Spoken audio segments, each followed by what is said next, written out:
A bad dream. Somewhere, a telephone was ringing. Howard could hear it in his dream, but it didn't wake him up. It was dark in his dream, dark and terrible. He was running, but it was like running through deep water. There were trees all around him, trees which tried to stop him. They reached out with their branches, and it was behind him. It was coming nearer. He wanted to shout for help. He was opening his mouth wide, but there was no sound. He could hear the noise it was making behind him, the heavy feet, the heavy breathing. He was terrified. He looked behind. He could see it. He could see the burning eyes, the yellow teeth. Oh no, it was coming nearer. A few more steps and then... The telephone was still ringing. "Don't answer it!" Howard shouted. Suddenly he was awake. His body was hot and wet. The bedclothes were nearly off the bed. He was awake and safe. It was only a dream. He tried to pull the bedclothes back onto the bed, but something was wrong. His arm felt strange. He lifted his head and looked. Beside his bed there was a metal pole. There was a tube coming from it. His arm was tied to it. He let his head fall back on the bed. Then he knew what it was. He was in hospital. But why? He was probably a patient. He was ill or hurt. Maybe he had been in an accident. He tried to think, but he couldn't remember. This happened sometimes after accidents, people said. You forgot what had happened just before, but... Howard felt cold around his heart. He couldn't remember anything. Not the accident, but was it an accident? Not the hospital, not his home or family? Did he have a family? He couldn't even remember his name. Who was he? He didn't know. He lifted his head again and looked to the right. He was in a hospital ward, a long room full of beds and other patients, men who were sleeping or reading. At one end he could see a nurse. She was speaking into a telephone. Was that the telephone he had heard? He looked to the left, and he became still with fear. A man was sitting on a chair just by his bed. There was something in his hand, a magazine or a book. His head had fallen forward, and he was asleep. Who was he? What was he doing here beside Howard's bed? Was he a guard? The man seemed to feel Howard's eyes on him, because he lifted his head, stood up, and looked down at Howard. "So you're awake, Mr. Blake," he said, and his voice was ugly. "Have you had a good sleep? How's your head? Is it still hurting?" "Who are you?" said Howard. His voice was very quiet. "What am I doing here?" "You've had a little accident," the man said. "There's someone here who wants to speak to you." Howard closed his eyes. Yes, his head did hurt, but it hurt inside more than outside. Why couldn't he remember? What was happening? He didn't understand. When he opened his eyes, 2 people were standing by his bed, his guard and another older person. It was a woman with brown hair and cold grey eyes, wearing a dark blue suit. They were both looking serious, almost angry. But why were they angry? Were they angry with him? They closed the curtains around his bed and came inside. "The inspector wants to speak to you, Mr. Blake," said the guard. The inspector? Then these 2 were police officers. Had he been in a road accident? No, Howard knew this wasn't right. Police inspectors didn't worry about road accidents. They were too important. Then it was a crime. Perhaps he had been attacked by a thief. "Now, Mr. Blake," the inspector began. Her voice was pleasant, but it sounded cold. "Why do you call me Blake?" said Howard. He had suddenly felt this was wrong. "My name isn't Blake. It's... Come on, Mr. Blake," the inspector said angrily. We know all about you. Why don't you just answer our questions? You'll have to, in the end." Howard was feeling more and more worried. He wanted to answer their questions, but he could remember nothing. "What do you want to know?" he said weakly.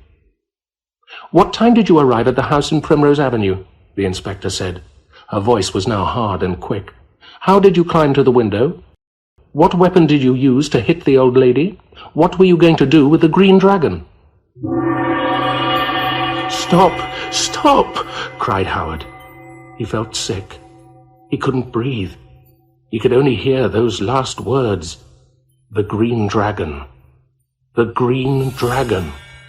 Howard groaned. The green dragon. Those eyes. Those burning red eyes.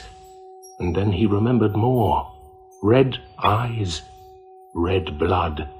A pool of blood on a Chinese rug. But he was the one who was hurt. He was the one who'd been attacked violently. The detectives, of course they were detectives, began to ask their questions again. They were hard questions. They were impossible to answer. I can't, said Howard. "It's no use. I can't remember." He felt like a little boy. He wanted to cry. "You climbed into the old lady's house in the dark. She heard you and went to look. You hit her when she got to the stairs," the guard said. And then the nurse was standing beside them. "That's enough," she said angrily. "He's too ill to answer any more questions. You'll have to leave." She did something to Howard's arm. He felt himself sinking into sleep. The green dragon, the telephone, the pool of blood, the old lady. What had happened? He didn't know, but he was certain about one thing. "My name's not Blake," he said loudly and clearly. Then he slept. Escape. Howard was still afraid when he woke up. It was night, and the long ward was silent. Yes, he was still afraid, but he was stronger, much stronger. Something was going round and round in his head. It was something the detective had said just before the nurse came. He looked around the room. Everyone was sleeping. He could see the moonlight on their beds. Moonlight! That was it. The guard had said, "in the dark." But he was wrong. It wasn't dark, it was moonlight, bright moonlight. Howard sat up in his bed. He suddenly felt excited. Was he remembering at last? But his thoughts were gone before he could catch them. He wanted to shout with anger, but he'd seen something. His arm was free. The pole and tube had gone, and the curtains were open. Then he noticed something else. The guard was not there. Howard tried to control his thoughts. What did he know so far? An old lady had been killed, an old lady who lived in Primrose Avenue, and the police thought he had killed her. That name, Primrose Avenue, he'd heard it before. Was the answer there? Could he find the address if he was free? Free.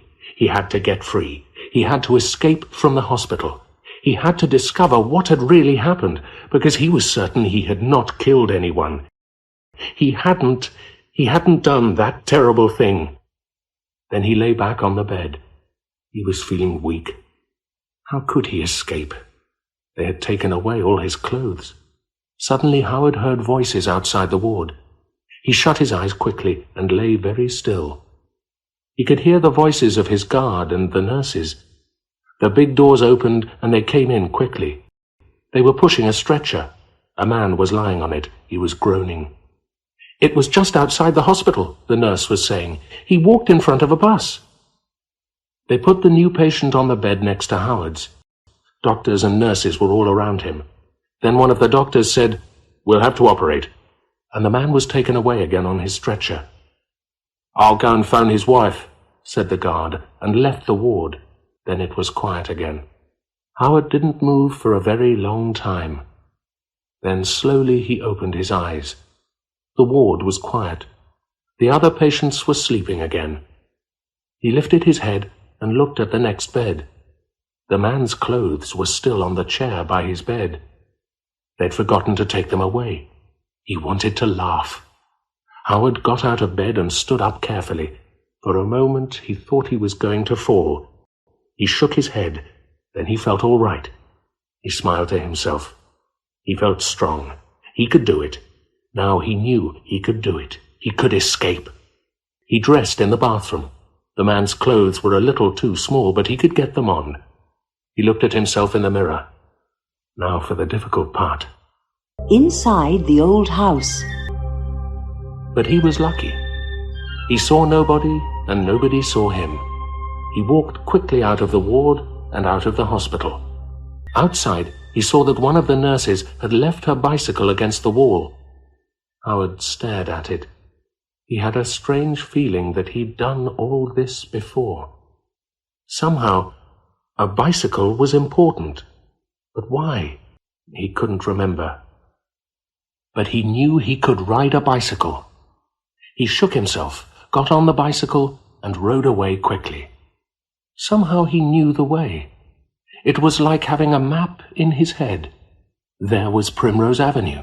And there, yes, there was the big old house. It was hidden behind trees. Howard started to walk up the drive. It was like the dream. He knew the way exactly.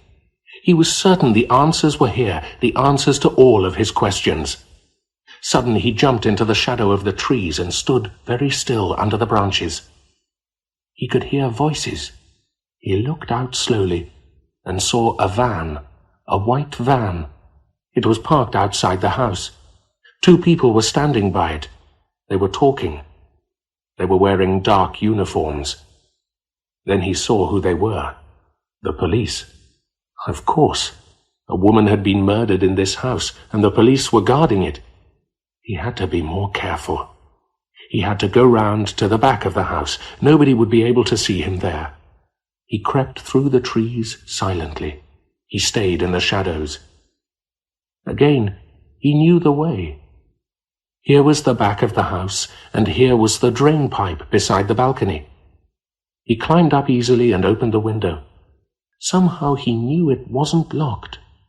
He climbed in and stood in the dark. He was breathing deeply, but he wasn't afraid. The house felt warm and friendly. He felt his way across the upstairs hall with his hands. Then he started down the stairs, step by step, slowly and carefully. Suddenly he felt afraid, very afraid. But why? The house didn't feel friendly anymore. Something was waiting for him downstairs. Something evil and cruel, and Howard cried out. He was terrified. Someone was lying on the floor below. He could see a white shape with the arms out at the sides. Then the moon appeared from behind a cloud and shone through the window. Howard's legs felt weak. The body he had seen on the floor had seemed real. Was he remembering something? Or was he just dreaming it? He could see clearly now. It wasn't a body on the rug below. It was only some white marks. The police had made white marks on the floor. They had wanted to show the place where the body had been. There was nothing to be afraid of. But had he remembered something else? He looked again, nearer and nearer. Then he turned away. He was feeling sick. Beside the shape of the head, the rug was dark, dark with blood. Howard almost fell down the last steps. He ran across the hall. He crashed into tables, chairs, and a large, heavy wooden box. The moonlight shone on its top. It was covered with Chinese dragons. He turned away. He couldn't breathe. He had to get outside. He had to get into the cold night air.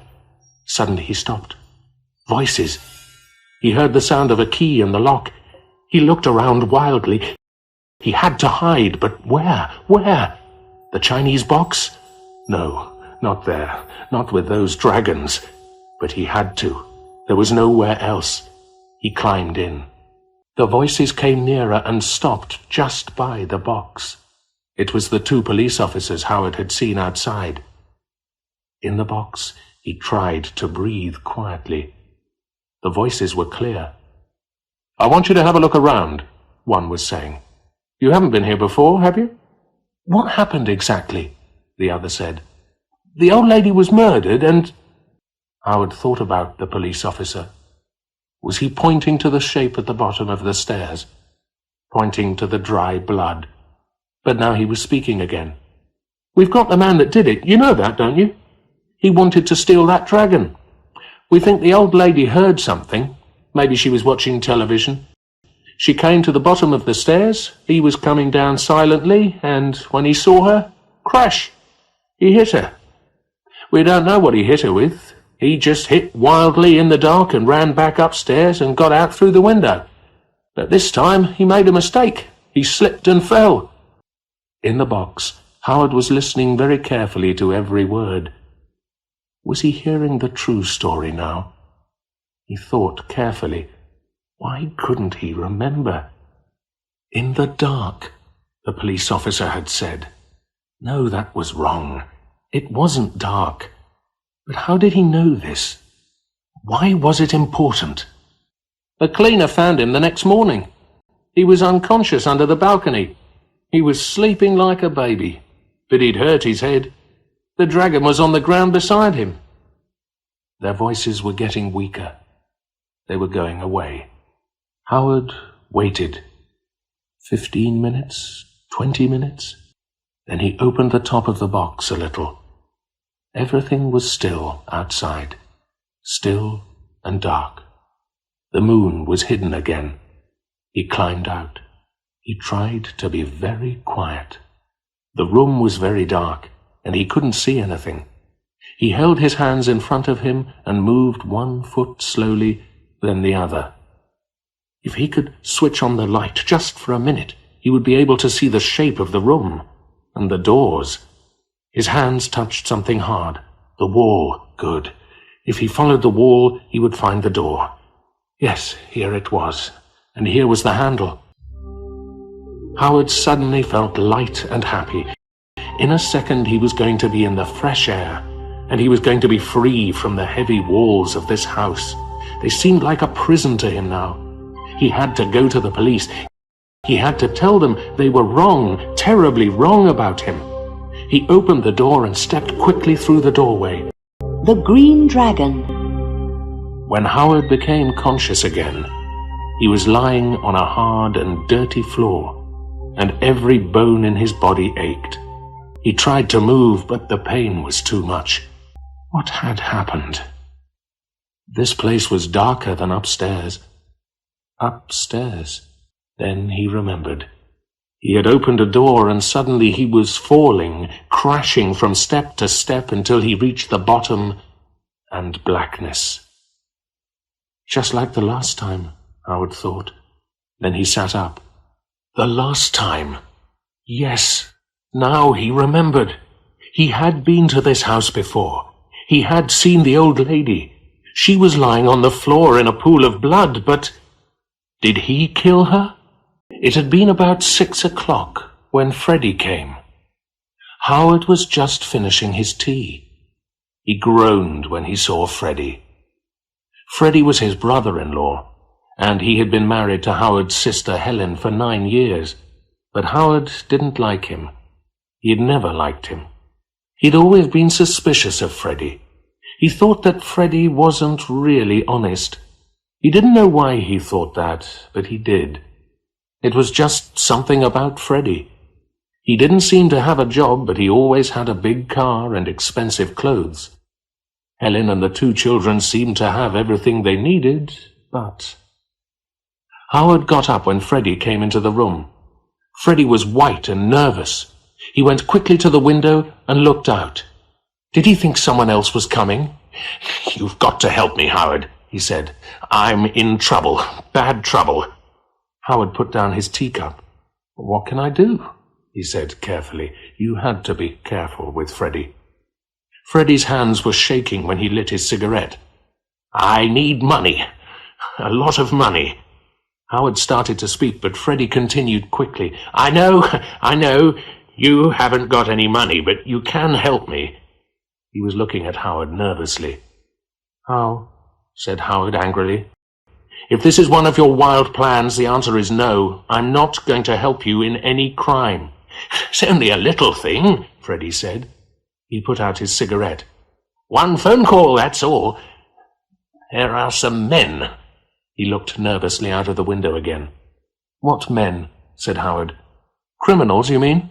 "It's better if you don't know," Freddie said quickly. "They're not gentlemen." The word sounded strange when Freddie said it. "When they're angry, they're dangerous. Very dangerous. They're going to—" Suddenly Freddie covered his face with his hands. Howard saw that he was shaking and jumped to his feet. He put his hand on Freddie's arm. Maybe he didn't like Freddie, but he was his brother-in-law. Freddie looked up. He was terrified. "You've got to save me, Howard," he said. His voice was shaking. "You're the only friend I've got. If they don't get their money soon, they'll kill me." For a few minutes, he could not continue. He was too frightened. "If I'm killed, what will happen to Helen? And the children?" he whispered. He knew just how to hurt Howard. "No husband? No father? Soon there'll be no house, no money, they'll be out on the street." His voice was getting louder and louder. All right, said Howard. He was trying to stay calm. "What do you want me to do?" Freddie's plan was easy, and it didn't seem dangerous for Howard. "There's an old lady," he began. Her name was Miss Blake, and she lived in a big old house on the north side of the town. The house was hidden behind tall trees. She had lived in the Far East for many years, and when she came back she was a rich woman. Her house was full of valuable things. Most of them were too heavy to move, but then there was the Green Dragon. "Dragon?" Howard said. He laughed. "What dragon?" "It was made of green jade and gold," Freddie had told him, "with red jewel eyes and diamonds on its tail.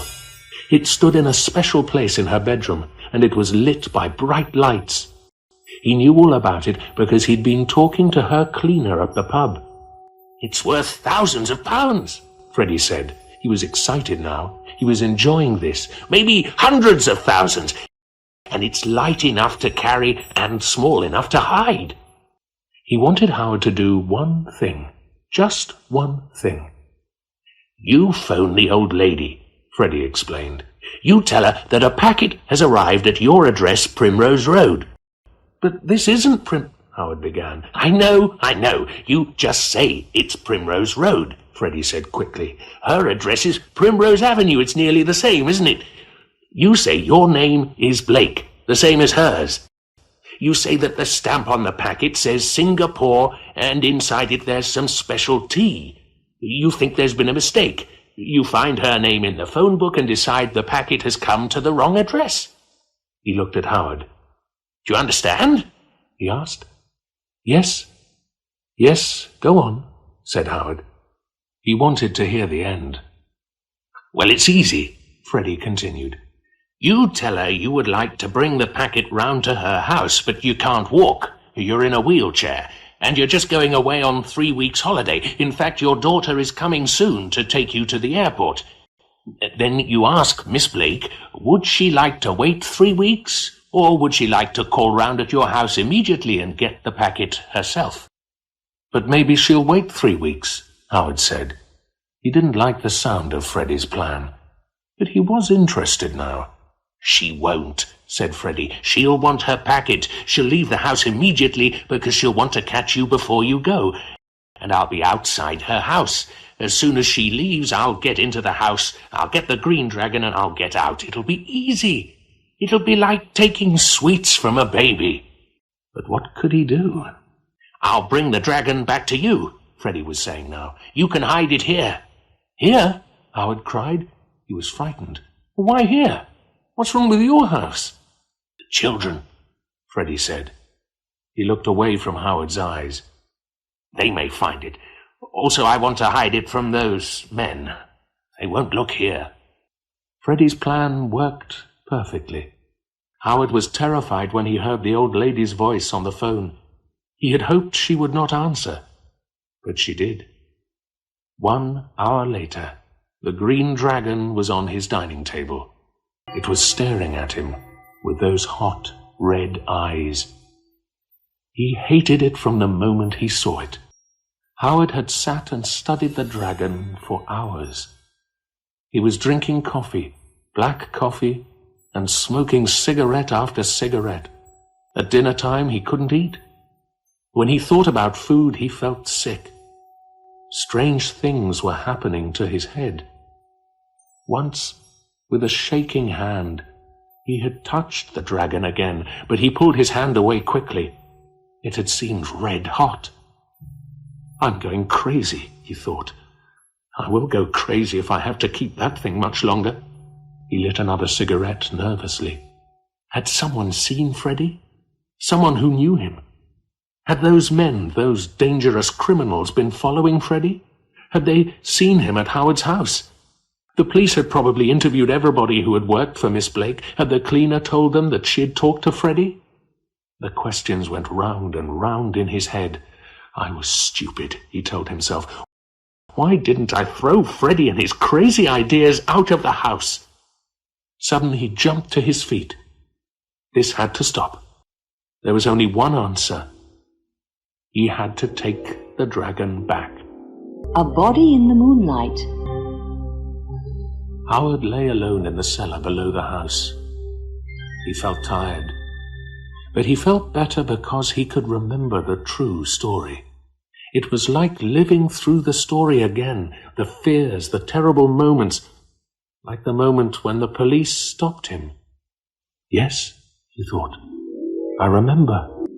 Very late that night, he had taken the dragon back to Miss Blake's house.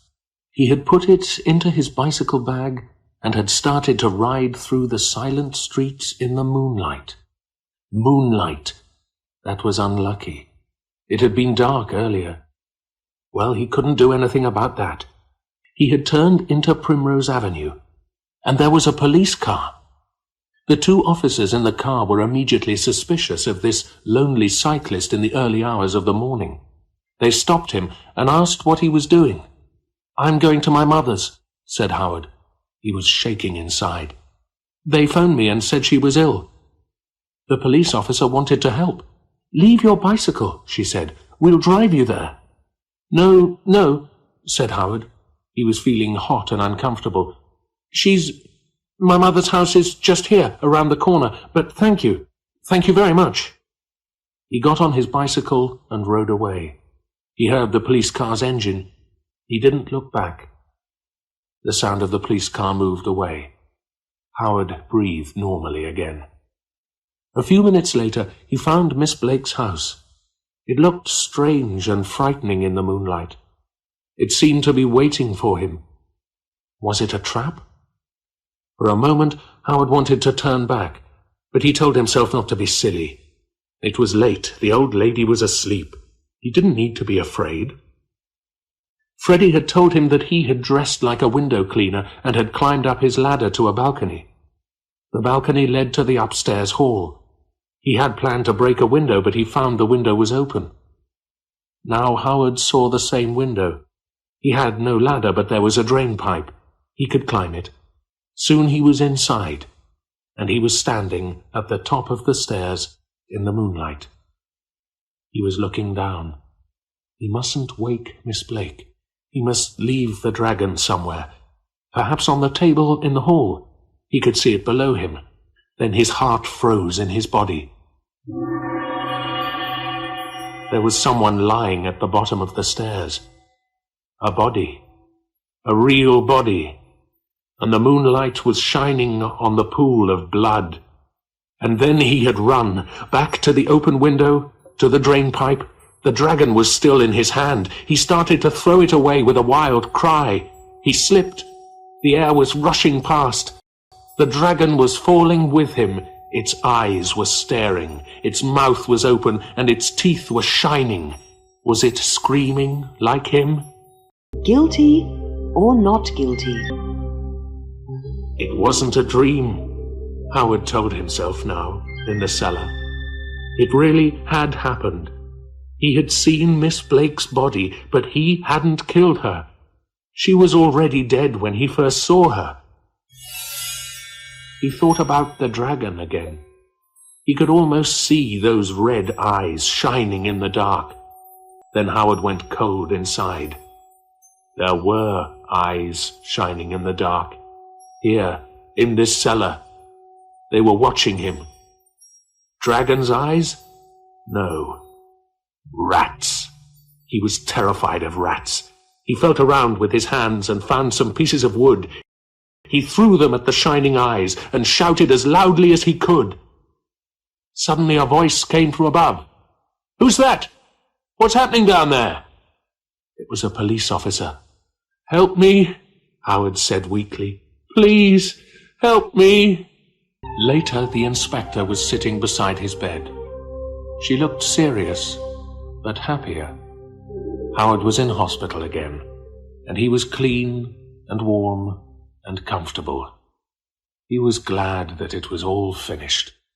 They knew who he really was, Howard Thompson.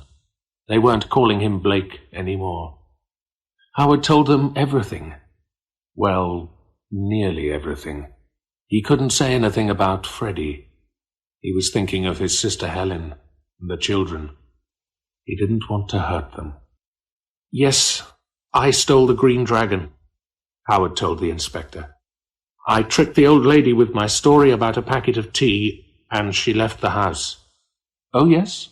said the inspector, and stared at him. "We found a note. Miss Blake left it by the telephone. It said, 'Mr. Blake, Primrose Road.' Your story isn't quite true, is it?